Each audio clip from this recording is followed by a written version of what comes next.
welcome back to So Cloven my Hoof 17 with me, Alfie 18, the cooler and more slightly evil version of myself. who's the evil version of him sits really close to the microphone.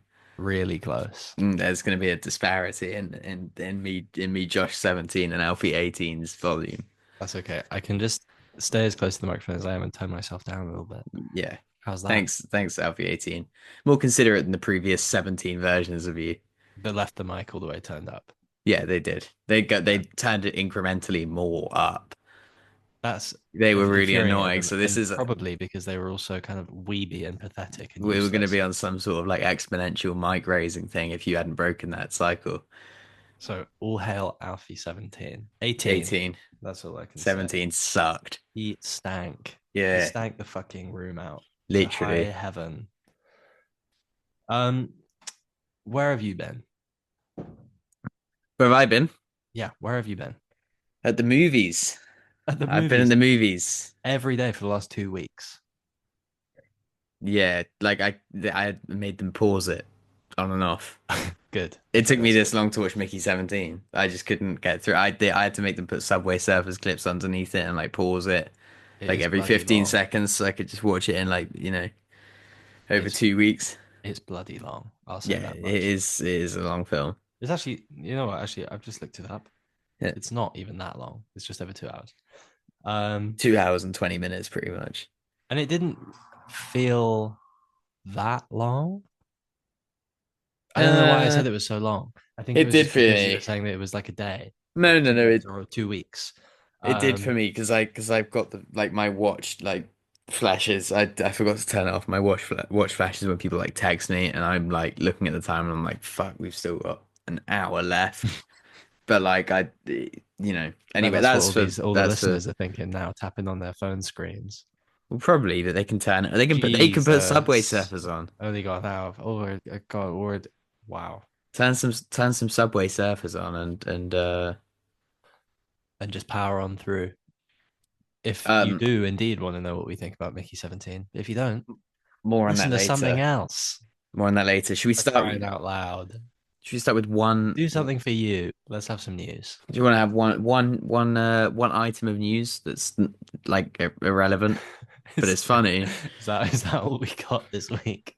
That's all we've got this week because we're not going to break new ground with anything like at the minute. Yeah, But that's fair. there's trailers and stuff. But there is one quite good piece of news that maybe people Mhm. haven't heard about. You said when you went to see Captain America: Brave New World that the cinema was empty. No, Yeah, like it I got was. to sit in the fancy VIP seats because there was no one else in the room. Do they not kick you out of them? Nope. That's really cool. Yeah. I could have done that last night, but I didn't. Yeah, so you said no one was in it, and that's lucky because in Washington, a movie theater ceiling collapsed in on a screening of Captain America: Brave New World. Only two people were in attendance, and neither of them got hurt. That is perfect. Do they still show the movie if nobody shows up? Yeah, I don't know. If you work at a cinema, right in. Um, Cool us. yeah. Do you bother? I guess maybe It's because I not. guess maybe you just hope that somebody turns up halfway through and goes, "Oh, Yeah, am I late you. for this?" Well, exactly. You can't not show it, and then someone turns up like 5, 10 minutes late, and they're like, Where's the film? "Yeah, Where's the damn movie? where's the movie that you advertised?" Yeah, I guess you do just have to run empty screenings, don't you? Yeah, I still every time I'm slightly late to a movie, I'm haunted by when I went to see. It was for starting this podcast. Went to see Morbius, and I turned up late, and I walked in, and I've probably told this story before. And I'm like, shit, it started. So I went out and got a ticket for the screening an hour later, and sat and waited in the lobby for an hour, and then went to And see then, it. Got in there early, and it was the very first frame of the movie that I'd walked in on. oh God. Yeah. Oh, my Morbius viewing story isn't much better. I can't remember if I've told this on the podcast either, I don't think so. Maybe. but I was I'd got I don't even know if this is podcast appropriate. I think it kind of is. It's sort of fine. I can be vague enough about If it, it's but not, we can take it out. It is okay. I just the night before I'd got horribly drunk in my two of my good friends uni accommodation flat, um and sent a bunch of very sort of sorry and embarrassing and silly texts to my recent ex at the time. We'd probably been split up for like a few weeks or like a month. Um, and then woke up the next morning like, oh my God, I've got to go and watch Morbius. It was boiling. I was so hungover, so hungover. Nobody wanted to come and watch Morbius with me. And I had a bunch of texts from my ex being like, dude, what the fuck? Like, what are you doing? Chill out. What was that about? That was so embarrassing, man. You can't be drunk texting me, bro. Come on. Um, and so I got up. I woke up to like the sun blasting in through my horrible little stuffy first year uni hall's bedroom, just like boiling hot, hungover, 100 texts, had to get up, get on the train, get into the center of Brighton, walk to the cinema on my own, and then sit in a hot cinema alone, hungover, terrified, like the worst hangover anxiety I've had that I can really think of, that was not helped by watching Morbius. I was going to Um, ask, did it improve things or not? no, it didn't at all. And it was the worst cinema experience I've ever had. Apologies in case the podcast hosting gets ruined here. We're messing with AI. This meeting is being transcribed for AI Companion. Okay. Now, what does AI Companion do? Uh, Catch me up, AI companion. AI Companion. What am I talking? What do you think about Mickey 17? So hold on. Josh and Plump discuss AI companion and podcast hosting. The conversation ends without clarifying what AI companion actually does. Yeah. Does it know about Mickey 17? Based on the context provided, although Plump asks about Mickey 17 in the transcript, there is no discussion or information provided about Mickey 17 or any response to this question in the meeting. The meeting appears to focus on AI companion and podcast hosting, but does not provide any details about Mickey 17. Therefore, I cannot provide an answer about what anyone thinks about Mickey 17 from this meeting transcript. Okay.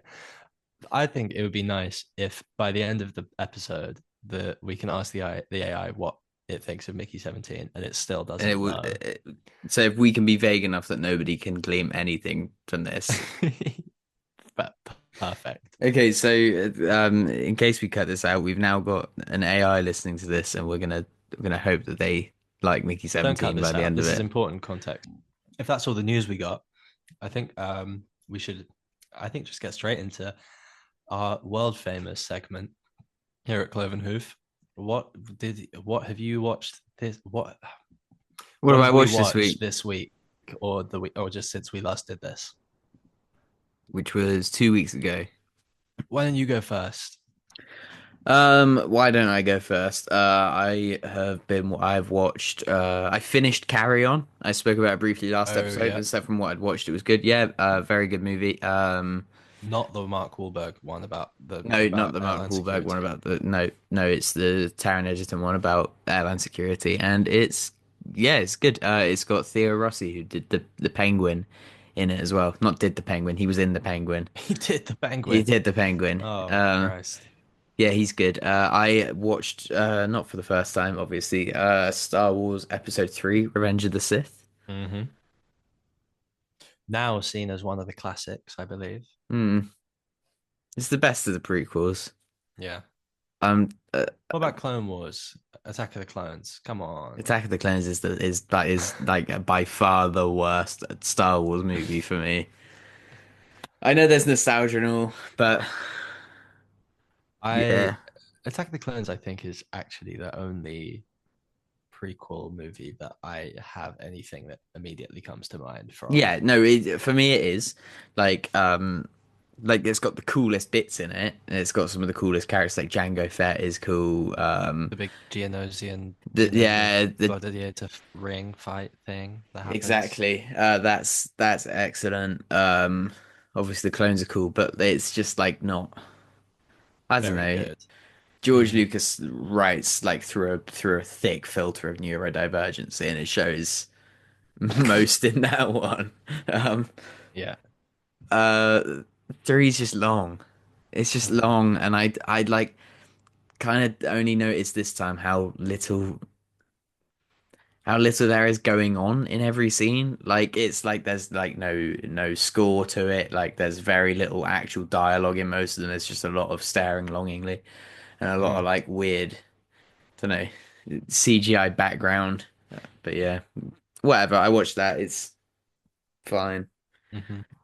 Unpopular opinion now, I think. Yeah. I think it's held in quite good regard, isn't it, Mm. these days? Yeah, it's fine. Whatever. Yeah. Pretty good. What about you? What? There is more, obviously, but what's your first item? Okay, I've got quite a lot of movies today. I've got one, two, three, four, five, six. I got six movies. First movie that I watched after watching Captain America was This Is Spinal Tap, the mockumentary from where such great things as turning it up to 11 come from. It's got the amp that goes all the way to 11. It's like a mockumentary from the 80s about like a past it rock band trying to do a final revival tour in the States, and it's just all falling apart for them and they're shit. And it's quite good. I quite liked it. It's quite fun. It's quite ahead of its time in as much as like people didn't understand what a mockumentary was when it came out. There wasn't a thing that had really been done, so people just thought it was just a real documentary and that they were just a bunch of weirdos. um and it's pretty good. I liked it, so that was the first thing I watched. I didn't Six. realize that came out in 1984. Yeah, the I year didn't of know the that. year of when all of the awful things happened, like in that book. That's crazy. I wouldn't have thought they'd have made that then. You're right. That has to have been like a first. Yeah. Yeah, it's pretty mad. That is Pretty good crazy. for the time. Pretty crazy. What should I do my next one? Go on to my next movie. You're welcome to if you want to, yeah. So, my dad was going to come to Brighton, where I live, to do the Brighton half marathon the other week, but he was going to come down with my sister, and she had the flu, and then my dad got sciatica, a trapped Oh, nerve kind of situation, and so essentially they didn't come for the half marathon, as you can imagine. But he couldn't cancel his hotel room. So my girlfriend and I stayed in a hotel room for the night in the town that we live in, which was quite ew, fun, quite funny. I know. And what did they have in a hotel room? Telly. And what did the telly have on it? Those weird, ridiculous late night B movie channels that play the worst films you've ever seen forever. Hey, Jerry Seinfeld's animated hit on loop. I watched 2018's The Wrong Daughter. Now, I don't blame you if you've never heard of this movie. I wouldn't be surprised if nobody watching has ever heard of this movie. This movie has 814 reviews on Letterboxd, which is, as far as a released movie goes, I think pretty much none. Um, it's got an average rating of 2. This was maybe the worst film I've ever seen. It has Sydney Sweeney I in was it. gonna say, is that Sydney Sweeney? I was just Yeah. looking at it on here. It has Sydney Sweeney in it, and it's got somebody else who's in other things, and I can't remember who it is. John Prescott. Yes, it's got John Prescott in it, who is in a bunch of other pretty rubbish looking Loads of movies. stuff, but nothing good. Yeah. But essentially, Sydney Sweeney plays this like she's an orphan in like a rehoming center. I don't know what they call it in the thing. Um, and she steals the identity of another girl in the rehoming center, to go and live with. So she tracks down this other girl's mom, her real life mom, and then goes and moves in with this other girl who's in the thing's real life mom, and just like starts killing people, um, and then eventually just gets taken to a mental asylum, and it's so shit. It Is was. it? Oh, sorry. Carry on. It's okay. That's I pretty much got to the end. Is this going to be the first case of a movie that Sydney Sweeney is at least good in though? She's not good. She's not No, good she's at it not. at all. Okay. That's fine. She's absolute. It's all awful. That's good. Okay, just it would be sort of typical in the worst movie of all time she turns in a good performance. Because as much as No, I like some of her films, some of being the only one I can think of anyone but you was good. mm, I haven't seen it. She's not an actor.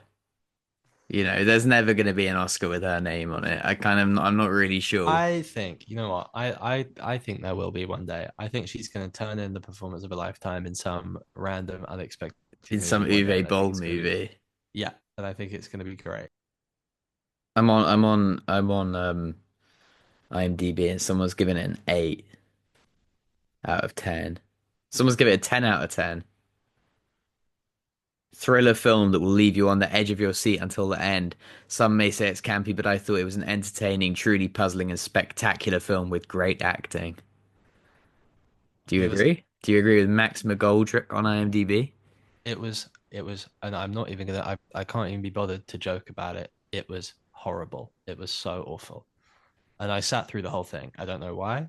I did it. I made myself do it. Do you Ad think it's breaks and the all. You know what? I also sat through in order to keep watching it, like 20 minutes of this weird TV channel playing the three same adverts for these three different events that it was doing, Sorry, like I was gonna Western Wednesdays, like rom-com Thursdays, and then whatever else. come I sat through first.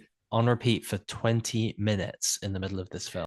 I was just reading Max McGoldrick's review on IMDb, and as I just said, you heard it, 10 out of 10. And I was gonna make the joke of this is also what I'd say if The Wrong Daughter was the only film I'd ever seen.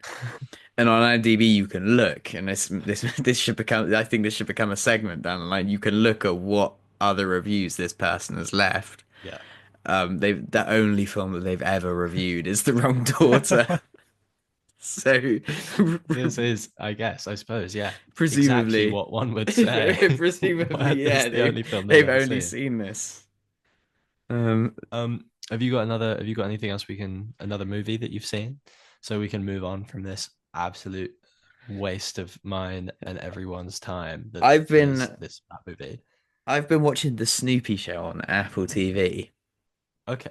Oh, okay. Is that like the OG, the No, original? it's a new one. It started with one like mini series and it got renewed for Hmm. two more seasons. And it's not like the Peanuts movie, which I also watched. Hmm. Uh, uh, Style of animation. It is more in the vein of the classic, Hmm. but it's Is it yeah, too, like 2D style? yeah, yeah. It's all 2D, but it's like the characters are like very they've stayed the same, which is nice. It's all very much, I guess, animated rather than drawn, but like all very faithful. Really good though, and I kind of weirdly, Apple is one of the is maybe the only streaming service where when they do something, I'm like, okay, I will watch that. That's a draw for I me. really want to watch Severance. Speaking of So Apple, do I. Yeah, everything I've watched that has come through Apple has been brilliant. The Snoopy Show is 100% on Rotten Tomatoes. If you needed any more, that's good. I mean, I'm not being funny. If 100% of people that watched it liked it, Yeah, I mean that is yeah, that's good. that's pretty good. That's a pretty good advertisement. Yeah, worth watching to be honest. I'll have it. I'll give it a go. I mean, not that it's not one that you'd sit there and watch like you would a Prison Break, for example, which has gone away in the new year of Cloverhoof. But it's nice. Prison Break's still around. I Okay. was watching it while I was eating my tuna before putting on the recording the podcast. Hmm. Um, nice on in the background, as the modern day kids would like maybe use a Subway Surfers for. Yeah, I've been watching a bit of Futurama and Yeah, exactly and like actually a that. bit of Disenchantment, if you've seen that. Yes, yeah, I saw Been it when it came out. I've not seen any more since. I've been doing those as that kind of thing. I've been on a Matt Groening kick. I another good one for that. I don't believe there's any new episodes out yet. Is Solar Opposites, which Oh started as a yeah. Justin Roiland one, and they recast, and the much like Oh, with Rick and Morty, that guy's in the fucking mud, isn't he's he? in the doghouse, yeah. Um, but much like with Rick and Morty, it got better post recasting, and Yeah. it's brilliant. That's another good background watch. This is Alfie and Josh's background watch segment. Background watch What can you watch selection. when you want to go on your phone and or laptop? I'm bringing it back into the foreground now. Yeah. Another movie I watched and hated. Um, I watched a movie the other day called I Saw the TV Glow. It's an A24 Hmm. flick. Um, Common, I think, current criteria that A24 seem to be going for at the moment with their movies is it shit? If so, we'll make it. Because this movie sucked balls and Yeah, dick. they've gone off the boil, haven't they? A24 really. Mm-hmm. I thought this film. So I saw the TV Glow. It is essentially the reason I was interested in it at all is because a guy called Alex G, who's a musician who I like, who I've listened to since I was probably about 15, 16, and was working in a cafe. And the woman I worked with showed me him. He did the soundtrack for it, and he also did the soundtrack for another film that Jane Schoenbrunn, who's the director of this movie, made. And one of Jane's other the earlier movie that they made that Alex She did the soundtrack for, I haven't watched, but this is the second one, and I kind of thought I'd quite like to give this a go because I quite like the soundtrack. I thought it was pretty good, and the soundtrack in this movie is its only redeeming feature, other than the fact that it looks quite good. I don't understand. So essentially, the the the the point that so this movie is about like it's about these two teenagers live in like suburban America and they get obsessed with this. It's set in like the late 90s, early 2000s, and they get obsessed with this TV show called The Pink Opaque, which is about these two girls who run around fighting monsters with their magic powers, and they are connected from across the states. They met at a summer camp, and they've got this same tattoo on the back of their neck, and they're connected. And they're trying to trying to beat the big bad Mr. Melancholy, and he is, he looks like Noel Fielding as the moon in The Mighty Boosh when he's just a white circle made of shaving foam all over his face. Um, and it's really stylized and it's made to look. It's like there's loads of shots that look really great, and then the rest of it, and is my first grievance with the movie, is that it's like they leaned really heavily into this like VHS and then like backrooms aesthetic. And I want to call it backrooms aesthetic to make it sound as like I think vacuous and boring and infuriatingly uninspired as it is, because it just is just like it's just so annoying and so uninspired and so stupid and so just like TikToky and rubbish. The way that like how heavily that like whole sort of weird, yeah, the like analog horror thing has just become this weird like I don't know, like just yeah, just like I'll make it look like it's in FNAF. And then my next grievance with the movie is the fact that the dialogue is like rubbish, like really bad. But the main thing that I found really infuriating is that the the film, I was thinking while I was watching it, like, is this what this is about? Like, I can't really tell. And I had it confirmed afterwards because I was like, I don't know, you kind of, in the last couple of scenes, you kind of go like, oh, right, okay. And then I was looking up, seeing what people thought about it. And it does seem to be essentially it's an allegory for um reaching a point in your life, like growing too old and fearing that you've left it too late for yourself as somebody who has been like who is trans, right? And so the main character is a young man, and then towards the end of the movie he gets older, and it like picks back up with him later in life, and he has a mental breakdown, and then he kind of has this like realization that, you know, it's not too late for him. Like the person who he believed, or like the person who he really is still inside him, and he can still access her. And so it's like, but the way that it's done makes it feel like Jane Schoenbrunn, whose name I think I'm pronouncing correctly, but I'm not sure. Um, it feels like they thought that that was a shit premise for a film, but wanted to do it anyway. So, Mm. and it's like it's doing that in a way that it feels like they're embarrassed of that as a The safest concept. possible way Yeah, as I don't well. know. And like make it, and like make so they made it into a horror movie, sort of, but like a really half-assed horror movie, and then and then like cover it in all this weird kind of like TikTok kind of like visual style, this like weird sort of like, I don't know, it feels like just like Pinterest mood board bullshit. And then really water down that element of the story, and then like fill it in with just loads and loads and loads of weird just like exposition, and just like the half the movie's just like exposition and just like shit, it's just crap, just really crappily ham-fistedly done.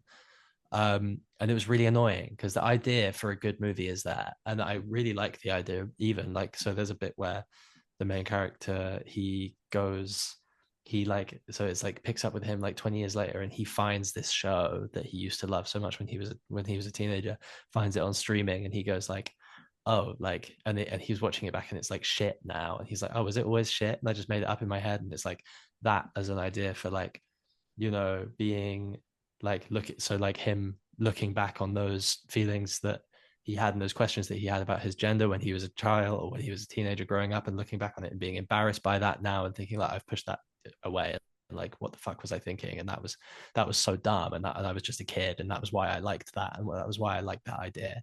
And like there's so much space for like good ideas, and not, and like it could have been, I think, a really good film with a really amazing message that was really beautiful, but it was just fumbled so hard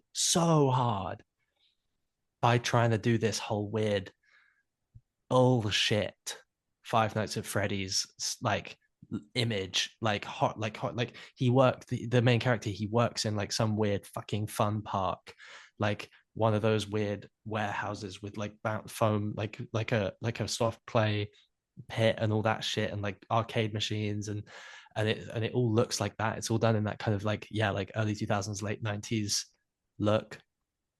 um and it just pissed me off so much. It made me so angry, and I hated it. Yeah, uh I've not watched it, but I've just been like reading about it and looking at it while you're talking about it, and I can totally see what you mean, and I think it's a trend with A24 things at the minute that they do feel very much like they're made to be talked about on TikTok and Twitter and not actually watched. yeah. Or like to have clips and stills posted of them where you look at it and go, oh, and then when people can write think pieces about what they've made of it and all of this, but like actually when you watch the film, it their business model, it seems at the minute, really seems to hinge on that. There's been a definite drop off in quality, and it's not. I don't think it's hugely unique to this one. Mm-hmm. And you're right. Like when you say that the soundtrack, that's often a redeeming feature, and they put a lot of effort into the sort of aesthetic in that way. There's But big like, names on the soundtrack. There's like really mhm. cool bands. I mean, Phoebe Bridgers has a cameo in the show. She's playing music in a bar that they go to at one point, and like um it's like the music, and like Alex G's soundtrack is great. Um and it's just infuriating. It drove me mental. It drove me so mad. I was so angry with it. Sorry, I'm just reading the AI catch up thing. It's so good. what like what like it's done a good job, It's or done it's a funny? really good job. It says, Can I I'll read it out to you if you want. Yeah, yeah, go on. Josh and Plump, because obviously you're down with Plump. Josh and Plump discuss their recent movie and TV show experiences, with Plump expressing strong disappointment in two films: The Wrong Daughter 2018, starring Sydney Sweeney, which he considers possibly the worst film he's ever seen, and I Saw the TV Glow, an A24 film that he criticizes for its shallow execution of potentially meaningful themes about gender identity and nostalgia. Josh shares his positive experience watching the new Snoopy show on Apple TV Plus and discusses A24's recent trend of prioritizing social media appeal over substance, while both agree that Apple TV generally produces quality content. Then it has a next steps for us. It says Josh and Plump watch and review Severance season 2 for potential podcast episode content. We could do. Okay, well, maybe we will do that The AI next. is telling us to. We don't make the rules. We don't make the The rules. AI overlords have spoken, and this is what the Zoom podcast AI content tells will us that that's be. what we have to do. Should So we? that's Should what we're gonna we? do.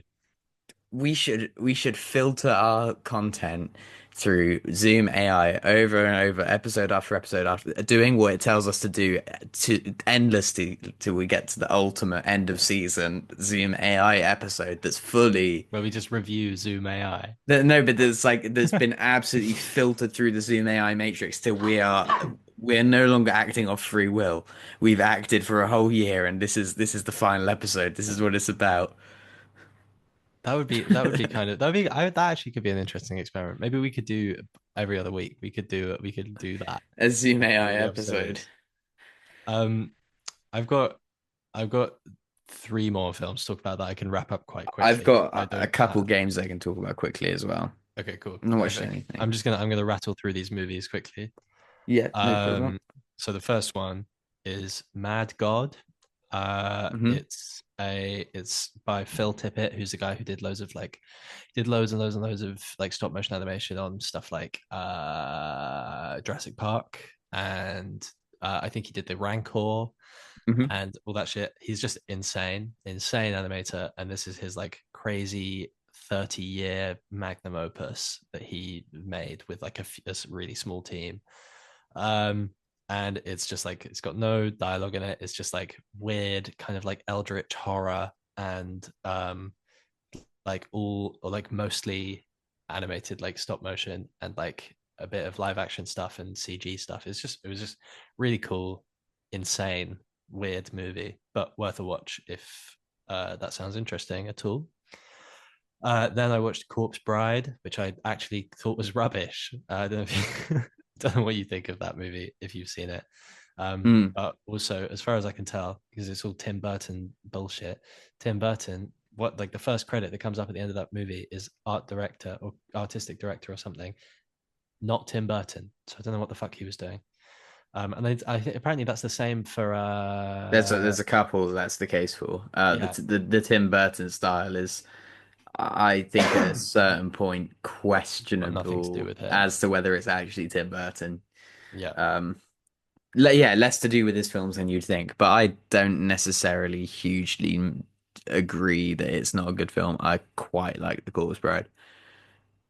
I It's just not could the best, but I quite like it. I didn't I wouldn't say I hated it. I just thought the characters were all a bit I just didn't, I don't know. I guess it's not for me. It doesn't matter. They're all, I think, Tim Burton. I've never felt as strongly about them as um, some people do. Some people really Some people love. really love them. Yeah, some people Yeah. really go hard on, for those films. They absolutely love them, but I just, they're fine. And they're all of a similar standard and quality to me. Yeah. Same as Coraline. I always felt Coraline was like really sort of overrated. That scared the hell out of me as a kid. Never hugely found that, Um but yeah. and the final movie that I watched last night just before Just looking at Mad God, that does look cool. it is really cool. Last movie I watched it last night. Can't believe I'd never seen this before and wanted to hate it because I don't like Quentin Tarantino, but Django Unchained. Oh my God, is Brilliant that film. not an incredible movie? It is. Yeah, I feel the same. I wanted to not like it. It is one of the best movies of all time. It's it's Truly. as far as I've seen of Tarantino, which is not his whole catalog, but absolutely his best film. Yeah, possibly. Yeah, Maybe I have a soft spot Once Upon a Time in Hollywood. I haven't seen Um, that to be fair. that's good, but yeah, Django Yeah, it is one of the greatest films ever made, It's unfortunately. I know it's so it's like the thing that is like that is that meme or tweet or whatever. It's like devastating. The worst person you know just made a really good point, Yeah, and it's like that. That's how it felt. But when I got to the end of Django Unchained, like absolutely devastated. The director I like least I always feel like with made Tarantino, something insane. I Yeah, just I don't like Quentin Tarantino. Sorry if you're no, listening, Quentin, but no, I'm not sorry. Um, but unfortunately, like yeah, all of his movies, yeah, the guy's got sauce. You know, he knows that he knows what he's doing when it comes to making movies. Unfortunately, it's just I think that's the thing. It's so masterful. It's yeah, so perfect. Like I know. beat for beat, just everything is perfect. Like all the shots, all the music. Oh, actually, no, not all the music. That's the one thing I thought was weird. There's a couple of weird needle drops, I thought. Um, but the just the color is amazing. The like just I mean, Christoph Waltz is Hmm. incredible, and Jamie Foxx. Jamie Foxx. I think Jamie Foxx is, and I was saying this with my housemate who I watched this with last night. Um, I think Jamie Foxx is a really he's a really weird. It's a really weird situation that he's found himself in where I've never seen a movie that Jamie Foxx has been in where he hasn't been brilliant, but he also, as far as I can tell, doesn't seem to get like loads of respect as an actor, and he doesn't seem to be taken very seriously as an actor. He's not like somebody who's mentioned in lists of really good contemporary actors, yet Yeah, he doesn't miss. I think. Well, I don't know. I mean, I think there's a certain sort of. I I don't know. mean, you can obviously There's just say it's yeah probably there's down to like sort of like academic and and others like sort of yeah institutionalized yeah racism. exactly. You can totally say that. I think that's all it is, and I think also the fact that he like isn't purely an actor, like he's done comedy and music as well, and I think that's Yeah, probably not helped. Like yeah, more than anything, I think it's that generally producers of movies are old white men, and that doesn't help him. yeah. But I think also the fact that he's yeah, strange case though. He's yeah, pretty much He's only been fucking brilliant. brilliant. He's fucking brilliant, and they couldn't have done that movie with anyone other than him as Django. Really, I was amazed when Baby Driver yeah, wasn't the yeah. He's great massive in that career as stepping well. stone for him. That was Yeah, the one that like I was sure. I know that it was not like early in his career, but I thought this is it's bound to Jamie be the Foxx one seeks that it gets out. yeah, that gets him the roles. And then to be fair, he did Soul and that was brilliant. I haven't watched that. Really good. Unfortunately, like COVID time, you know, but that Yeah. film was brilliant. Yeah, Django Unchained is excellent. He looks Um, so good in that blue suit as well. Gets like the costume yeah, department, I incredible. know. Everything about it was so good. Yeah. It's just like It's an incredible movie. that's just fucking movie. It's just pure perfect movie. This is the thing. This is the thing. As much as I don't like Tarantino, he does create like cinema Yeah. like that. Then that sounds. It's It's what a. because I've watched like old school westerns, right? Mhm. And you want them to be like that, and you want them to Yeah. be like Red Dead, and you want them to be like Yeah. whatever, and they never are. They're always fucking boring, and like sometimes they've got cool moments, whatever, but they're all like dated and old and shit a little It's bit in mostly comparison. talking to yeah, And you want talking them to to be each like other that, and and you nothing watch going that, and you on. think, fucking hell, that's what I've always imagined and envisioned a western being Yeah. like in, you know. It was just brilliant. It was so good. It's Um, the Tarantino is. It's the same as like with what I mean with the cinema thing is like Megalopolis was not a good movie even, but it just felt like yeah, yeah, yeah, yeah. yeah, I finished Django, and I was like, fucking hell, I've just watched a film. Like I've watched yeah. a fucking. It's like you know what? Another thing that did that to me in reasonably recent memory was was Top Gun 2. Yeah, no, Top Gun 2, what I just Mission Impossible is another one. Tom Cruise does that. There's certain people um that really do like whatever they touch. It's Yeah. it's truly like cinema, and it's like old, old school movies, Hmm. not just like we were saying, films so often now are like the A24 ones where they feel like they are made for social media validation, not Mm. actually being movies. And it's really nice when you watch a Tarantino movie or a Tom Cruise movie that actually feels like a movie. Yeah. Oh, it's so Let, let me depressing, the let me hear state of about the world. what you've been playing. Mm. I picked up they knew it came out last year, I think, but the RoboCop game. Oh, Yeah, dude, okay. that game is so good. It's like I've not played much of it at the minute, but from what I've played, and then I've seen further through the game, so there's nothing majorly groundbreaking from here on in. It's like Metal Gear Batman. Like it's like Batman with big cool guns, like the Arkham games with like first person cool guns, the raid style. It's just like everything you'd want. Like it's as cool as you'd imagine a RoboCop game being, Hmm. and obviously like they've done these things before, but technological limitations. It looks brilliant now. It plays so well. Like I don't know, it's a Is fairly it linear. is it satirical? Um, Is it a cutting societal commentary? no, because the beauty of it is it's very much just a like they're not doing anything new with it. It's not like the reboot was where you've got to try and like be this sort of biting satire on modern day, but it's RoboCop. Like it is literally just the OG RoboCop like Oh, what? slice It's of like, that movie. It's not like a game of the movie, but it's not breaking new ground within that. It is literally just, hmm, you know, um which is the best possible decision rather than try and do some sort of like reboot thing with it. Just literally take that and make it into a game. yeah, yeah, yeah. Um I think if we're talking movie adaptations, that if you liked Alien Isolation, not that Hmm. you played it, but listeners, Too scary for me. too scary for you. But if you liked that and you liked how that worked as a movie tie-in, you'll love this. I think we're in a weird new era of movie tie-ins where they're all actually starting to be really good. I mean, look at the Star Wars games, for example. If you like the Star Wars games, it's like, Is that new Star Wars game out? Outlaws? Yeah. Yeah, don't worry about that one. Okay. I think nobody played it. Yeah.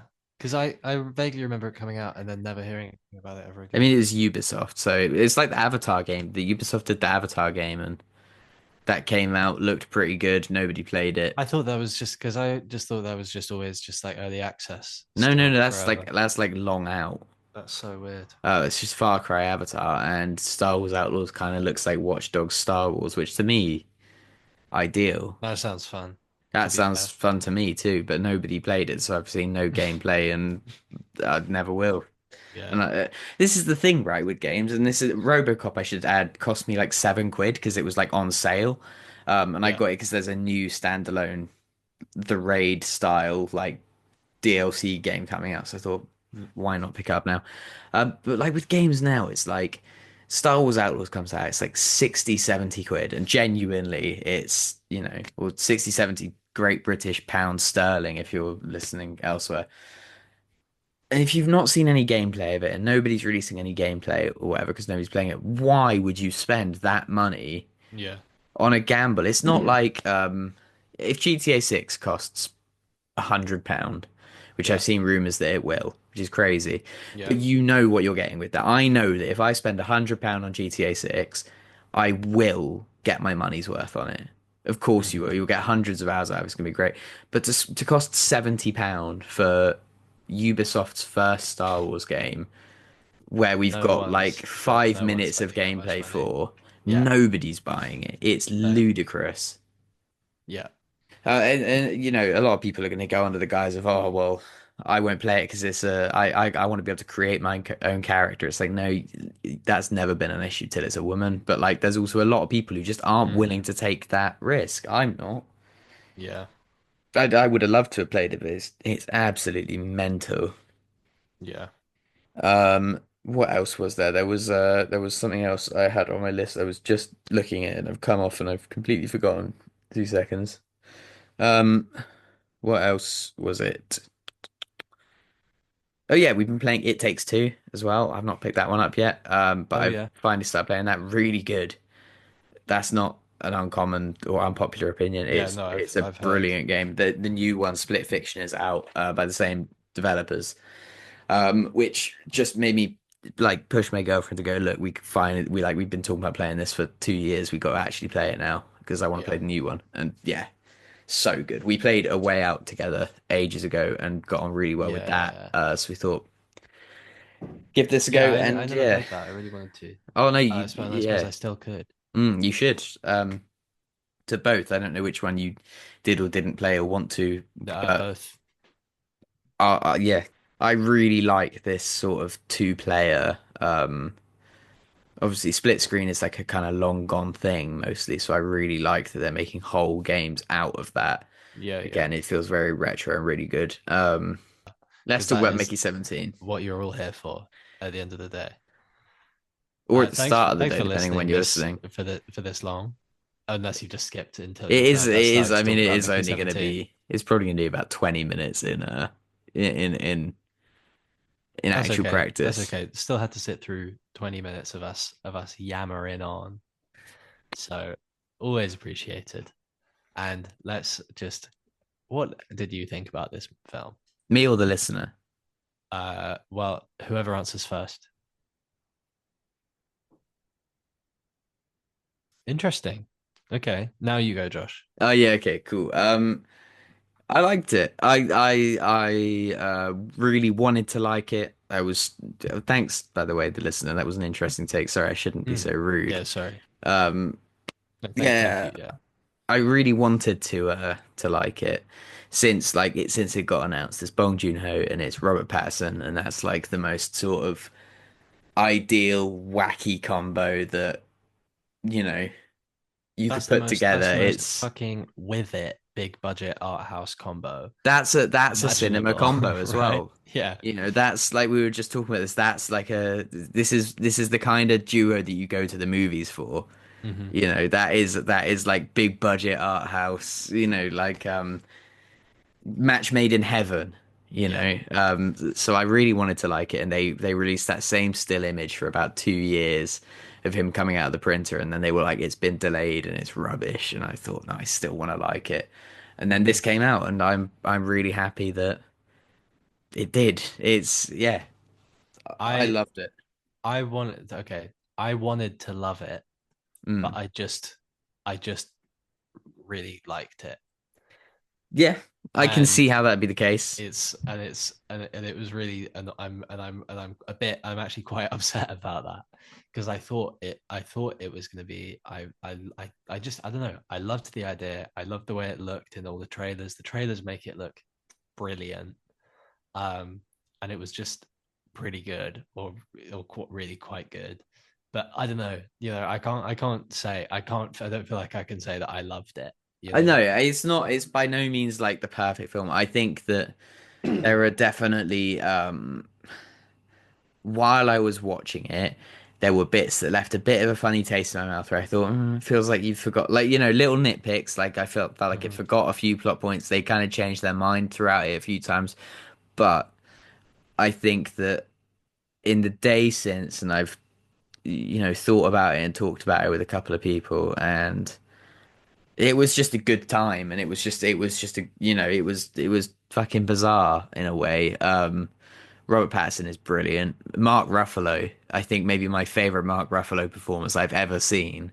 It's the most That's like blatantly obvious Elon Musk, like weird, like Mike Myers sort of bizarre, over the top pompous character, but I thought he was excellent. That's really interesting. That's really interesting you say that actually, because I felt like he's throughout doing a really blatant Trump impression and Trump Yeah, voice. no, for sure. And I felt like that slightly took me out of it at points because I think that one of my complaints about the movie is that there's a few bits where it's because I'm all for trying to make a political statement in a film. That's fine. That's Mm. obviously what they were trying to do. Cool.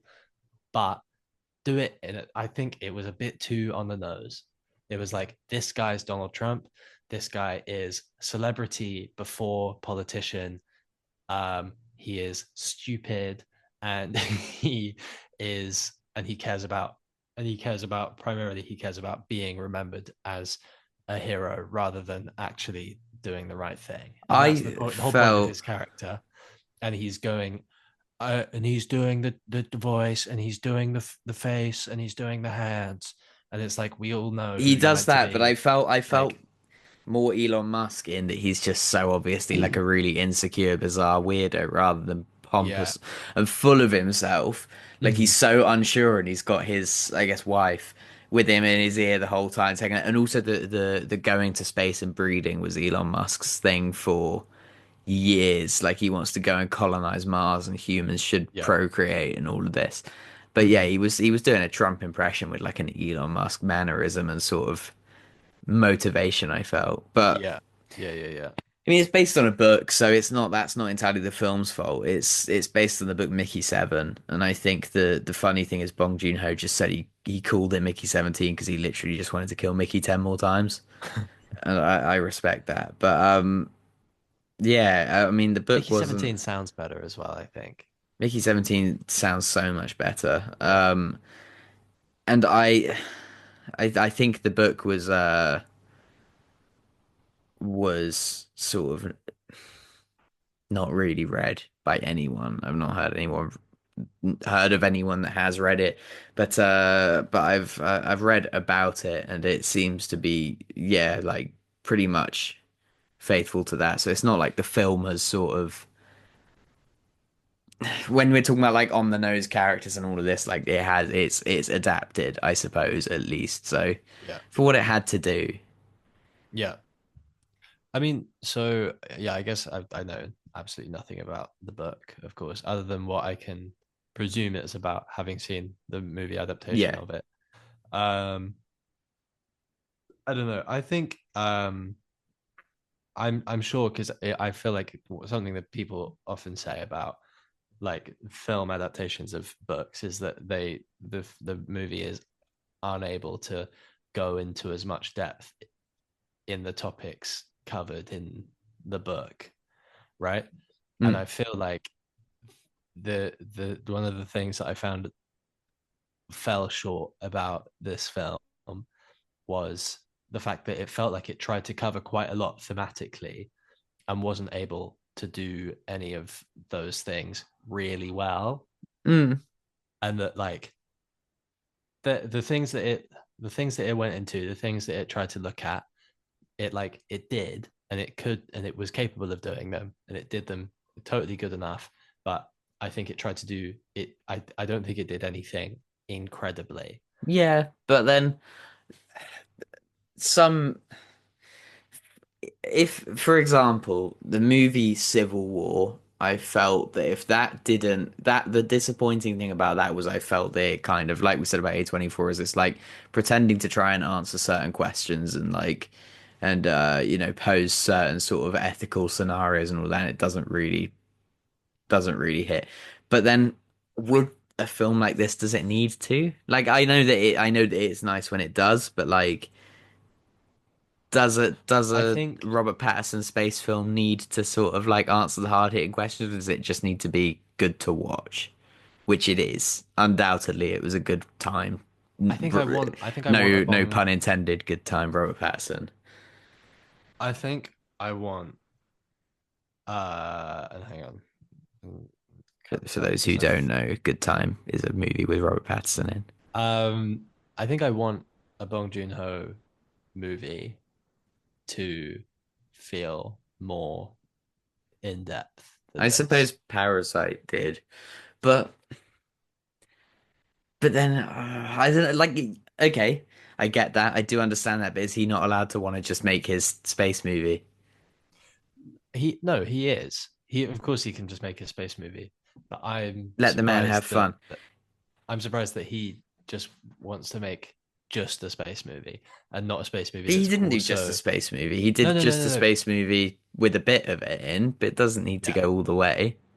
no I know I think I don't know I just feel like because I'd have watched a longer movie if if it just gave it a little bit more time to get a little bit more into the world that is being lived in by these characters Yeah, and into the like I don't know and just like into a little bit more into the complications of this human printing it, device and a it little bit more into stuff. I just felt like there was just a little bit more that I wanted to if it know. were a And TV sometimes that's a show, I'd good agree thing. with you. If it were, and it maybe it would work better as that. If it were like a mini series, Hmm. a high budget mini series, I would Yeah. agree with you fully, give an episode to each thing. But I feel like as a film, and it's by no means a short film. Hmm. I feel like it touches on everything, and it touches on the world he's from. Like obviously it's art is Earth, but you know the sort of the time that we're at. You know, it touches on the world he's from. It establishes the world we've gone to. It establishes the life on the spaceship perfectly well enough. I felt like I Hmm. understood all of that. I yeah. Character wise, I felt like, yeah, okay, we were rushed into it a little bit and you have to get to know everyone quick. But Hmm. it worked well. I mean, so do a lot of movies. I think that there are some movies that can be slower burn, you know, and it allows you to do that. But I don't think this needed to be. Hmm. I felt like it was all maybe, yeah. I mean, the only aspect I felt maybe that I was felt was a bit underdeveloped was the fact that he had died 16 times prior. Yeah. But then even then, I don't feel like we needed to know more. He mentioned it and he said, you know, Mickey one was like this and Mickey, you know, blah blah blah, talked us through it. I felt like it did the right amount of sort of expositional storytelling as well, in that we were kind of just told certain things and that was okay. Hmm. I think It worked. yeah, I mean, you said about like the life on the ship and stuff. I thought that was something that was done really well. I really liked the fact that because you know in sort of in some kind of in some films you might end up with a situation where they've been on this ship for 4.5 years trying to get to this new planet. Everyone's gone a bit crazy. Everyone's going a little bit getting a little bit weird. Mm. And that is like a sort of you know that's like a creepy weird element of the thing and the way that it's done by stuff like Mark Ruffalo's wife, who is in Hereditary as well, and who is really good. And Hmm. I can't remember her name, and I'll find it now. Toni Collette. Um, her when she gets increasingly like fanatically obsessed with sources and Yeah. making over the course of the film. I really like stuff like that, like Yeah. the way that like yeah the way that Really people just are sort of feeling on the unsettling. ship is like getting increasingly more and more like weird and tense, but like in ways that aren't explicitly like this guy's biting someone to death because he's been on the spaceship for so long. You Yes, know, yeah, it's like it was brilliant in that way, I felt. yeah. I'll tell you what it reminded me of in a way was the Amazon series of Fallout. There's when they go into one of the vaults in that, if you've watched it, it'll make sense. They only go into one vault after the vault they come out of. Everyone in that is much the same, and they're sort of just like a little bit weird and uneasy and loopy, but not like overtly. Just like you said, this the classic thing would be to go, oh, there's a cannibal in here, and you know someone's gone totally mad and stabbed people. Like it's very much just yeah, uneasy as you would be if you'd been locked on a ship for 4.5 years. But I thought that was really good. I don't know. I can't have any criticisms of it really in that way. I think my only criticism of it would be that I felt like they changed their mind a couple of times on where certain things were going to go, Hmm. but really only with Mickey himself. In that there's a few things he says like well, even earlier on in the film, there's a bit where he's talking about how he can't focus on something because all he can smell is the woman's hair and all of this, and it felt very much like they were Yeah, trying to set something up. set something up there, and then it's just never again. Mhm. Which okay, fine, because he maybe. you know, that is just what it was at the time. He was, smelling her hair, and he maybe had a little thing for her, and he's in space now, whatever. But like, Yeah. it didn't feel like that. It didn't feel like it was just a, oh, by the way, this thing's happening now. I'm in space. It felt very much like a, we're gonna come back to this. Yeah, yeah, yeah, yeah, yeah. No, Um, and then it never does. and in the same way that like, I suppose they did wrap up the car accident with the mum later on, but it felt more like they were gonna kind of do a bit more with that. Like, Yeah, like you might learn a little bit more about yeah, it his felt like there was life, more like to where learn. like his life on Earth. Mm. Um, But even then, I felt like it did enough. I think that you could inflate the runtime and all of that, but actually, it kind of, I don't know. I don't think it's one that has any sort of glaring faults for me. There were no, bits when I was no. watching it that I felt a little bit unsatisfied with at most, but thinking back on it, I don't know. I don't really.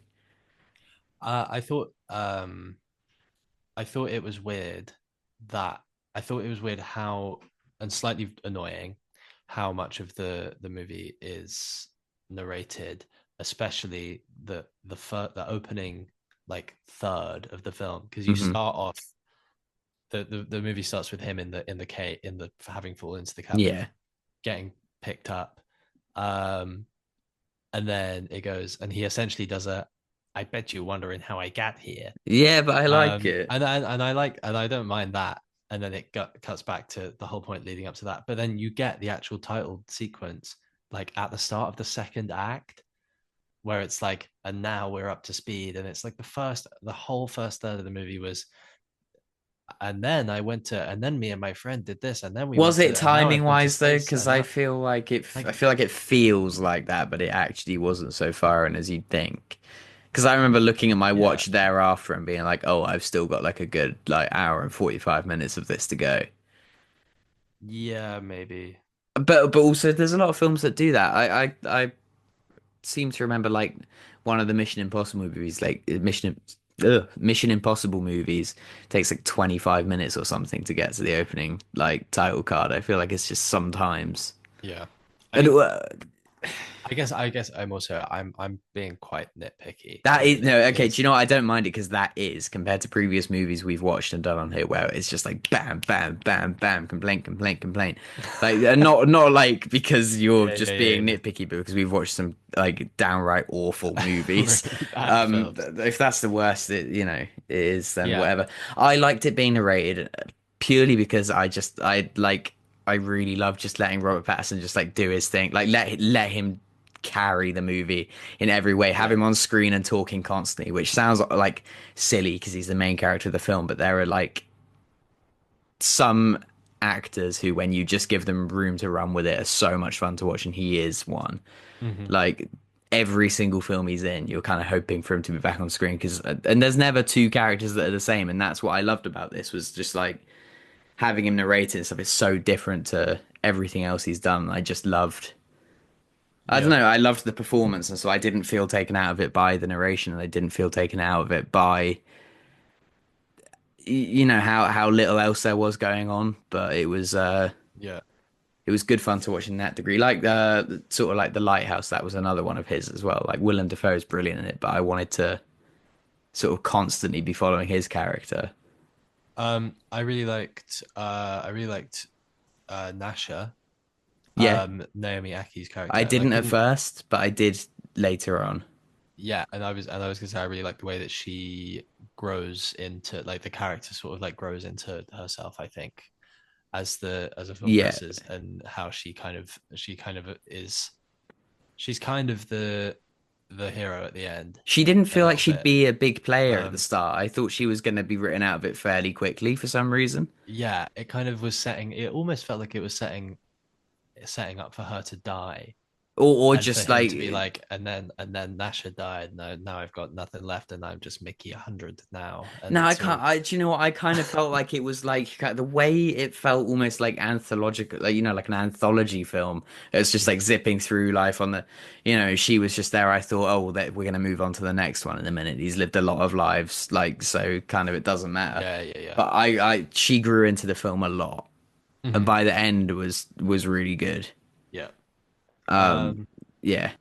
trying to think who else Also very good as was Whitney Houston in the Whitney Houston movie.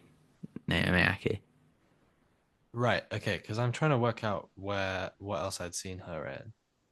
as Whitney Houston in I Want to Dance with Somebody, the Whitney Houston Well, I movie. haven't seen that, so Star Wars maybe tell me Episode about it. 9 Yeah, as potentially Lando's daughter.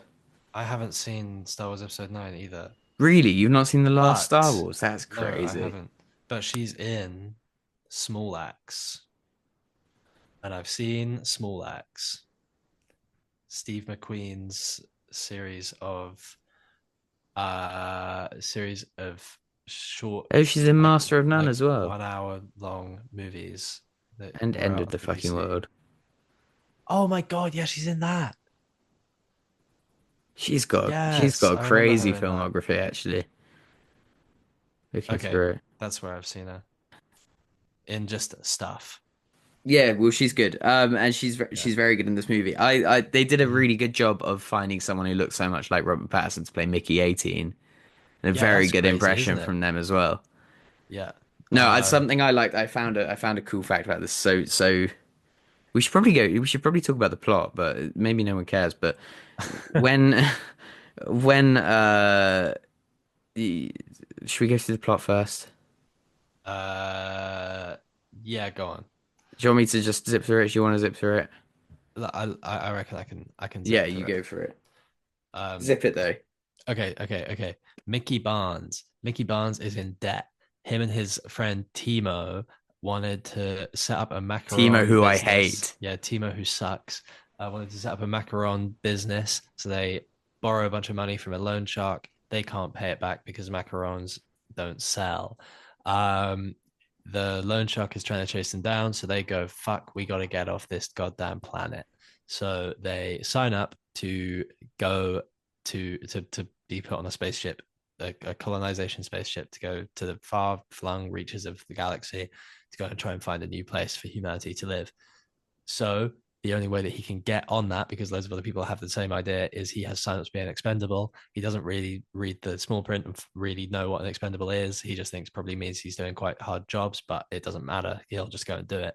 Turns out expendable is part of this program that is essentially banned on Earth, but Mark Ruffalo's character is somehow managed to allow them to do in space because he's a very sort of like disliked and shunned politician, but has a weird cult following of right wing freaks. And so he, the expendable program is essentially a thing where they copy your brain and your body, and then if you die, they reprint you so you can do horrible, dangerous jobs over and over again forever.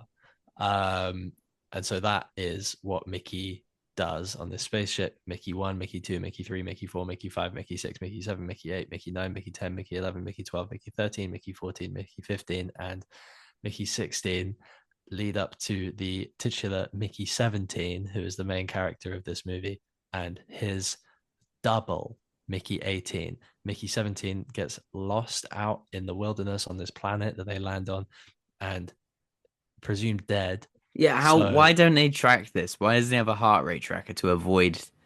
Doesn't matter. Carry on. presumed dead. So they print out another Mickey because they just think, well, he's fucking done for. Mickey 17 comes back.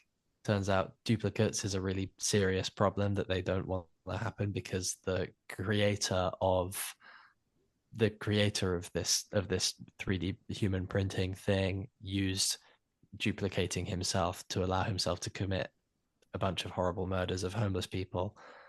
Um, so and that raises ethical questions about and philosophical questions about who should be punished for the crime. I think was one of the things that they kept saying. Um, so the the duplicate situation is treated really seriously. Both Mickeys are put to death. Before they can be put to death, the aliens that saved Mickey 17.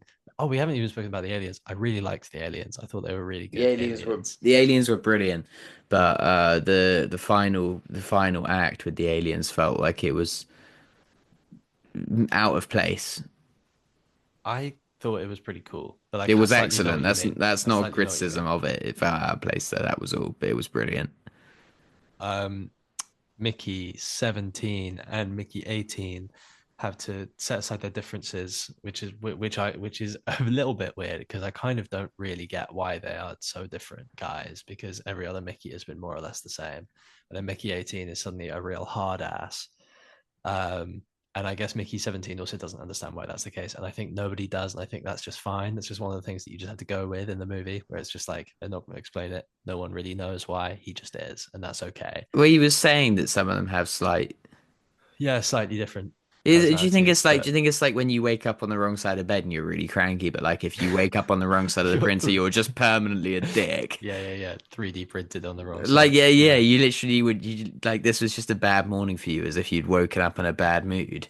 Hmm. Because however you wake up from the printer, like you might literally just wake up feeling like shit and you're angry, but because you're printed, that's just how you are now.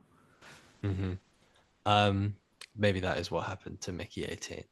But so Mickey 18 and Mickey 17 team up to stop Mark Ruffalo from wiping out all of the actually peaceful aliens who live on this planet, who are sentient kind of yak yak bugs. Yeah, like yak beetles, like Yeah. big. You know that? Did you ever watch Avatar, the Last Airbender? No, but I know what you mean, and I Neither, know, neither did I, but the thing he rides, yeah, I know the thing he rides, and I know what you that's mean. what they look like. Yeah, it's kind of like Bison beetles. a whole society of those. Um, and they speak to them with a little voice translator thing I that they loved managed to that whip bit. up. I liked that. That was excellent. Um, and yeah, it's just that's kind of the climax of the movie, and then And they Mark live. Ruffalo dies. One of them lives. Mickey Mickey 17 18, lives. yeah, Mickey 18 blows himself up to kill Mark Ruffalo, which is fun. That's a fun moment. And Mickey 17 lives happily ever after. And they decommission the expendable program, and he is allowed to just die of old age eventually with Nasha, who he loves. Also, that I was watching it and I was thinking, fuck, that'd suck. You're the one man who's just like doesn't you can do like if what they should have done was be like, we're not going to use you as an expendable anymore. We're nice now. But like you can keep that perk. You know, you went through all this. You can keep the perk that if you do get killed accidentally by something, we'll print you back out. And you'll just be like a young guy again. I guess Yeah, because we're just not going to put you in a fucking toxic chamber. And mm-hmm. like they kept doing to him. They were like, yeah, you're expendable. And most of those deaths were just like locking him in some sort of gas chamber. Yeah, just to like see what happens. Just, yeah, just like fuck around with him. But like I would, you know, at the end of it, I'd be like, look, you saved our whole thing. You brokered peace effectively with these big bison bugs. And by just by being a cool guy. So say you do die of frostbite, or say you do accidentally get eaten by some other alien that might be on this planet, we'll just roll you out the printer. As a perk you got, you're invincible now, Mickey. Don't sweat it. It's on us. Instead, they were like, "Yeah, fuck you. We're cutting off your only way back into this world." I think I suppose because he does repeatedly say, I hate dying. Every time it happens, I hate it. It's Yeah, the but no, no, worst. no. But that's why they're decommissioning the expendable thing. They're not going to kill him, but if he does die, he can come back. Like he didn't Yeah, say, "I true. hate coming back every time." To be He hates fair, the I don't dying know why part. they don't do that for everyone. Yeah, exactly. Just set up a load of them. Put everyone on it and just use it properly. I like the number of times they printed him without a table underneneath. Yeah, I kept that was thinking good. that was he was going to die by breaking his neck and he'd be the shortest lived Mickey. Yeah, I feel like there's a totally different film that could have been made here, like a much sort of funnier take I on all think the Mickeys. I think that's kind of half of they half wanted to do that, yeah. I So think. I think that was the thing. That was another thing that I felt when I left the cinema was that I'd rather they'd either done a more serious, darker look at the like the implications of what that means for a person, or they'd done a more ridiculous, more kind of like funny, silly Yeah. look at it. and I think they tried to do both a bit too much, and I don't But think then they did it. actually, no, I like that because you've just named both those options. They both sound really good, but whatever I got, I would have wanted the other one. I Yeah, think that's true. actually it That was is true, quite a actually. nice level, and that's the thing with this film is where you're like, oh, there's certain themes they could have looked into more and they didn't. But then I'm thinking actually that would be at the expense of other bits that I quite liked. Mhm. I feel like it kind of does. This is not a film that breaks new ground. It's not a film that in 20 years we're going to look back on and go, oh, wow, that was just like a masterpiece of filmmaking, in the way that maybe like I feel that Denis Villeneuve is making films that we'll do that with at the minute. Some of his sci-fi films are going to be true pillars of sci-fi. This isn't going to be that. What's one of his movies? He did Arrival, I Dune, was Dune gonna 2, say, was it Blade Runner. Arrival? Like, I Did he mean, do Arrival? Because that's the even one that yeah, people say that's about that his. about. Sorry. It's a good film. That's his original one, but like Dune and Blade Runner, which are franchises he's jumped in Yeah, on, yeah, yeah, yeah, yeah. have Yeah, of been, course. they're absolute pillars of sci-fi. Mickey 17 won't be that, and I don't think Mhm. it wants to be. But Bong Joon Ho also seems more concerned about just kind of having fun with it. I mean, when they asked him I his think. like greatest dinner guest of all time, Kevin De Bruyne was his answer. This is not a man who's like some sort of like What? yeah, he's not like worried about being some sort of artiste. He's just like he just comes across to me as a guy who wants to make films I he'd would, want to I would, watch. I would almost say that Kevin De Bruyne is quite an artiste pick, as I would say maybe in the sporting world he could be regarded as a bit of a kind of art house No, footballer the for way he sure. plays. Well, for sure, You but could also say that. like, but it's not like he's not given us some pretentious like, yeah, I want to like this filmmaker who really pioneered in this, writing technique in films. Like he's not worried about things like that. Do you know what I mean? Like a lot of Mhm. people in that's what I mean to say by that is he's not someone who's trying to fool us into thinking that he's some like He's a genius. yeah, that's not what this is, and I think this film is the perfect example of that. It's not trying to be some sort of like deep, Hmm. biting take on cloning and regeneration. Like it's got those themes, but I Yeah, think it's kind of just supposed to be a film that you enjoy watching, which sounds really stupid and really obvious, but that's exactly what I got from this is I enjoyed watching it, but it wasn't supposed to make me think in the way take that notes, Nolan. yeah, it wasn't supposed to be a Nolan film, where you've got to think about it. And there's nothing wrong with that. There's nothing wrong with Megalopolis being some sort of weird, wacky think about this film. But sometimes it's nice to just be able to watch a well-made, well-acted, well-shot movie, and that's it. Yeah, yeah, yeah. I Um, know. You know what? Actually, you know what? It's kind of what I wish the Marvel movies were. yeah, it felt like a really sort.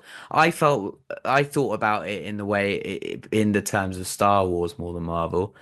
Is Mhm. for me, it felt like in the tone it sounds really it's like the one guy who's only seen Star Wars and so must relate everything back to it. But I mean like it felt as a space film, it felt very in keeping with like that Rogue One solo aesthetic. Mhm. It really sort of weirdly looked similar to them and like had that kind of thing. I kind of wish they were trying to do more things like this than whatever they're doing. And I think this is one that New season of sci-fi, Andor soon. yeah, it looks really good, doesn't it? Yeah. It looks brilliant. I'll be watching that, and we could always do If we don't it. talk about that on the podcast, I think we should probably end the podcast forever. Yeah, I mean, we can We have to. absolutely do that. Yeah. But I wish they'd take notes from things like this. It's not an No inaccessible younger. like think piece, but it's a very serviceable, nice little sci-fi action comedy, weird, whatever it is. Yeah. I mean, what is it? What genre is this film other than sci-fi? Yeah, sci-fi. But does it fall under action, comedy, thriller? I really can't actually I place think it. sci-fi is kind of weird one where unless it's like sci-fi horror, kind of Yeah, anything that's sci-fi kind of just only needs to be described as I sci-fi. suppose like fantasy, isn't it? Yeah. Mm, I loved it. I thought it was really good. I I had a really think good that time with this film. it is it's better than not that maybe there's more to Wes for sure better than Captain America Brave New World. Absolutely better than Captain America Brave New World. And maybe the maybe 100%. I think genuinely if you had to look at the last year of the podcast that we did, it would be the best of them too. Yeah, you're probably right. I don't think it would do a To be fair, megalopolis I sweep think of the awards, it is but actually it's the best new movie I've watched for a while. that yeah, that's what I took away from it. Of Yeah. it's not the best movie of all time, but of movies that have come out recently, it's for sure up there.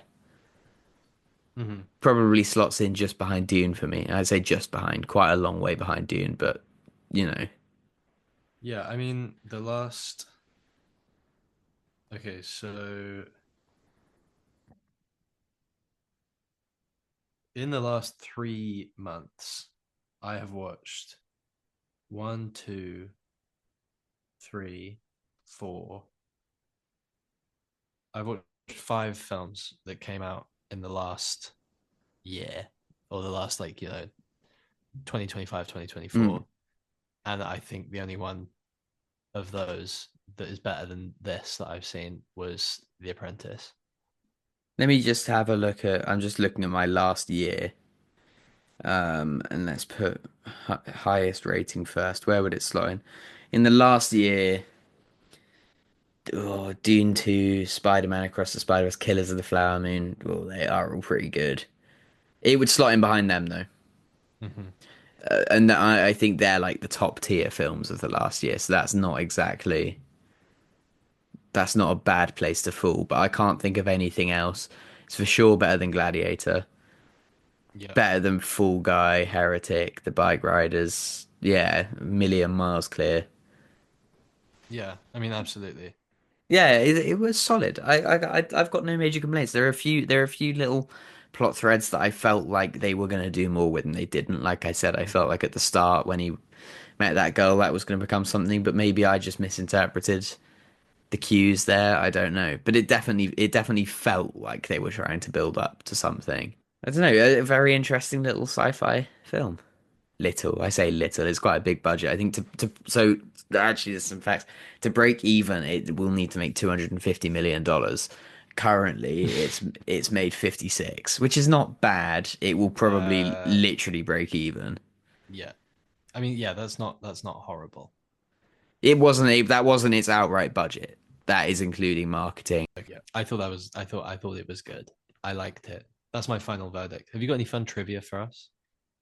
The main thing I liked was that um Bong Joon Ho wouldn't tell him which Mickey he was playing until right before they started filming the scene. So they obviously would do two takes of it and everything, but he Yeah. wouldn't tell him which to sort of play into the uncertainty that the Mickeys themselves were feeling in their own identity. Mm-hmm. That's good. I like that, and also that's another thing when you were saying about like what is it that made him.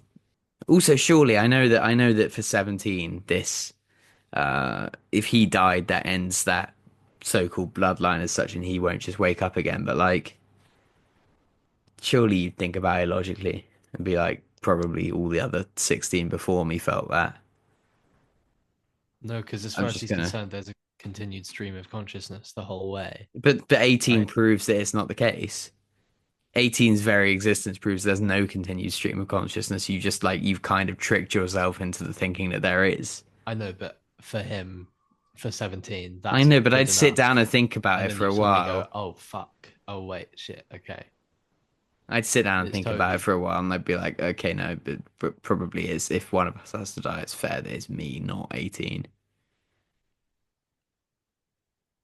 I don't know. I don't know. And I guess that's an interesting question raised, you know. But that said, 18 was a dick, so I don't mind that he 18 was died. a dick. And also he sacrificed himself. So Yeah, he made that decision for himself. And yeah, that's yeah, fine. yeah. Do you think he made that decision hoping that 19 would pop out? Like that was a calculated decision where he's like, no, this is fine because I'll pop back out in 20 It's okay. hours. 19's coming. And then they fucking destroyed the printer. It's like shit. No. He's watching down from the expendable afterlife and he's realized the cock up he's He's made. made a massive mistake. Yeah. Either that or they could just try and jam all of 18's memories that were going on at the same time as things that 17 was doing into Into 17's head. both. And he Make would it really freak him out. You'd have no idea what to do or what to make make of an any of it. make a 19, shoot 17 in the head and upload both sets of memories into 19. Yeah, and then it wakes up with like two Two memories, two two sets of deaths memories from and two exactly the sets same of time. memories. Yeah, just completely fuck him. Oh, Absolutely yeah, ruin the poor guy. yeah, forever. That would be a great way to punish multiples. I don't know why they didn't do that with the guy that was like created three of himself and killed the homeless. Yeah, They should yeah, have yeah, yeah. just killed all three and uploaded all three's memories at the same time into a fourth, and then sat him in a prison cell while he contemplates three different, streams of consciousness. Yeah, that would be pretty horrendous, I think. Yeah, maybe there's a spin-off to be had here. Mickey 19 in his horrible, weird Black Mirror mental hellscape. Yeah, I feel like there's a I feel at certain points it felt really Black Mirror. Yeah. And actually it was my girlfriend that pointed out to me that the house that the psychopath that created the created the Expendables, Hmm. the printed people in is in Black Mirror. The house that he's found in by the police Oh, is featured in Black Mirror. So maybe that's an intentional thing. yeah, could totally But be a nod to that. yeah, it felt very Black Mirror, and not like I think people sort of bandy that around for anything that's slightly dystopic, but it Yeah. very much felt like if you condensed it down into half an hour, Hmm. Black Mirror episode and for Robert sure. Pattinson feels like he'd do a Black Mirror. I could see him, I could see him doing one for fun. If money got tight. I don't think the money's ever getting tight with that Batman contract as well. Yeah. I fucking hate Black Mirror, but we'll get into that another time. I'm not a Black Mirror fan by any means. I can't stand what's his name that does it, but Charlie Brooker. yeah, Twat. yeah. Prize twat. Yeah, for sure. But there are a couple good episodes though. Yeah. Depends on the There's the actor that's in them, I find actually. If there's someone I like in them, I tend to like the episode. you know what? And it probably sounds really shit, but the ones that I think are the best are the ones that are critiques of a slightly more abstract societal concept than just when it's just like, imagine if your phone ate you for lunch, you know. Yeah. Like the one where the Lock Henry, I think, where it's like criticizing the idea, or like the idea of these like Netflix true crime documentaries, and the fact that they're actually like incredibly disruptive and damaging for the people whose lives are actually affected by them, but Yeah, that's a much more interesting. people just want to consume that weird sort of that morbid curiosity for the horrible stuff that they talk about, and it's dealt with in a really like insensitive and terrible way. And Is there I one, hate those things. I think they're awful, but I think that's a good Black Mirror episode. isn't there one where they're like, what if people could block you but in real life or something? Yeah, like bullshit like that. Like shut up That's funny and though. die. Eat your own poo, Charlie Brooker. That's funny though, And because Charlie I Brooker bet he had, felt so good when he was making it. And it was after his like fucking ex-wife has blocked him or something. It's like, oh, I'm gonna make a TV episode about this one. fucking you in real life. He used to write. He used to be like a columnist for the Guardian, maybe, or maybe he still is. Yes, yeah. And I've seen an article that he wrote one time that, or just a column or whatever the fuck they give him in the newspaper, um, criticizing Banksy Page and 3 criticizing. of the Sun. That's a regional reference. It is. That's what they Um, give Charlie Brooker.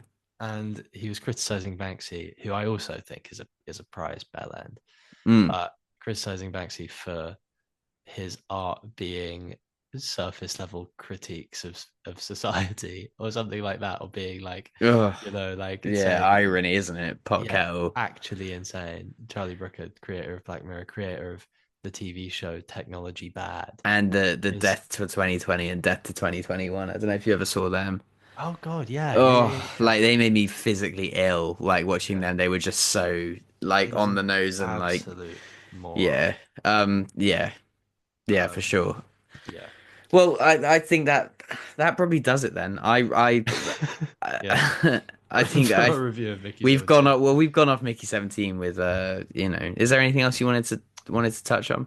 Um, I other than just like I really liked the design of the aliens. I was the design of I all don't of know. it I as can't remember well. if I said that. Yeah, I loved I really liked the way it looked. And you know what?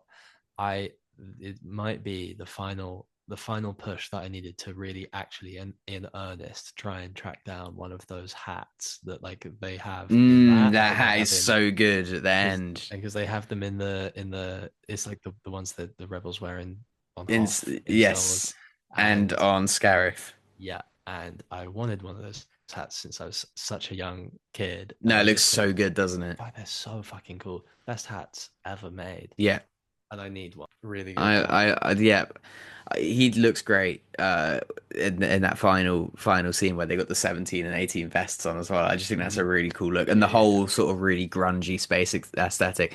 That's what I Mhm. mean when I say Solo and Rogue One. When I was saying that, is it's like this sort Yeah. of grand sci-fi world, and there's obviously flashy elements to it. You know, like take the Mhm. Star Wars universe for those two, but they've taken a very sort of grungy side of it, You know and what? I I've really been like that. I because I've actually I meant to say when we were talking earlier, but I've been really grinding No Man's Sky again Yes, I was going to recently say about because that. I love that game so Hmm. much, and that is something I've been playing, and I love that aesthetic in No It Man's feels Sky because incredibly. they've done that really well, I think, in We places. had a planet where we were um, farming like was it emerald or Mhm. iridium? Yeah, I think it was And um yeah, an emerald mine. Indium. Indium, that's it. We were mining indium in No Man's Sky, which at the time we were doing it was a get rich quick scheme. Well, not a get rich quick scheme. I suppose relatively it was, but it took a lot of effort and time. Yeah. Very grindy, and I guess you would say it's scummy because it totally ruined the economy for multiple players for that ventured into our systems. But we happened upon this planet where we did this, and it was so much like Niflheim. It was yeah. Like a horrible snowy hellscape with just You're like weird right, but industrial the machinery and caves and people everything around as it. well, yeah. But yeah, no, I loved it. I've not got much more to say about it. I was really happy with it. I thought everyone turned in possibly career-defining performances in the case of Robert Pattinson and Mark Ruffalo. I thought Mark Ruffalo, I know you didn't like him. I love when No, they you let know him what? just do I a. did not like him, and I did think he was quite good. I just felt like I by the love when end of they it, let the him do drunk impression this. was a little bit old. Yeah, but he just doesn't. I just let him have fun. He does. He's been, bro. He's been the Hulk for like 10, 15 years. Yeah, Let true, let him have true. his Okay, fun. let him let They've loose let a him little out the bit. box. Yeah, Like it was the same in the Ruffalo's out of the box. is it Poor Things with Emma Stone? Uh-huh. He's like objectively kind of awful in it, but they let him have fun. It's like Alan Rickman in Die Hard. Yeah, It's not the acting performance. It's not going to win you any nah, Oscars. he's great in that. But yeah, but he's having so much fun that Yeah, yeah, I yeah. I love it. And I felt that about this. It's there's certain actors that have been put sort of pushed into a box for a bit too long. Yeah. All the Marvel actors. Anytime a Marvel actor does something else, Yeah, yeah, yeah. it's always very nice to It's nice see. to see them enjoying acting again. Yeah. Yeah. I really liked it. I think it's the best film we've covered for a long time. Hmm. I think you're probably If right. maybe ever. Have we actually covered a better film than Mickey 17? Uh, It kind of set the bar really low throughout yeah, the that's true. run of the We podcast. tend to just review crap, don't we? Mm. Um, Oh no, we did Die Hard. I can't actually. I'm not even gonna. I oh Die yeah, Hard yeah, was yeah, yeah, yeah, yeah. Die Hard was brilliant. It's a Wonderful Life was good, but you know, I preferred Mickey 17. Um, Oh, we did The Big Lebowski. oh yeah, we've done the Big Lebowski. We've We've done done. so many things. I forgot. We did Rogue One. This is a Rogue One level film for me, and that's Mhm. not a criticism. Rogue One is I really liked that too. possibly my favorite Star Wars film. Hmm. Um, so Um, yeah, yeah. absolutely brilliant. I thought, but like I can see why people wouldn't like it, and some people might be disappointed if you were expecting, huge amounts of sort of subtext or whatever. It's you're not gonna have the best time of your life. But I thought it was very good fun, and like we were saying earlier, one of those movies that you come away from having had fun at the movies. Not Hmm. it's not a slog. There wasn't. A Yeah, good night out at the picture. but yeah, no, better than Brave New World for sure. Better than Brave New A World, million miles. and better than Captain America 1990. Yes, and better than whatever the last film we liked was too on here. Megalopolis. Yeah, better than Megalopolis for sure. Thanks, everybody. Yeah, thank you for listening, everybody. You know the drill. Share it with someone, like it, follow us, subscribe, download it. Thank you for listening. I've been Josh 17 and he's been Alfie 18, and it's been a pleasure.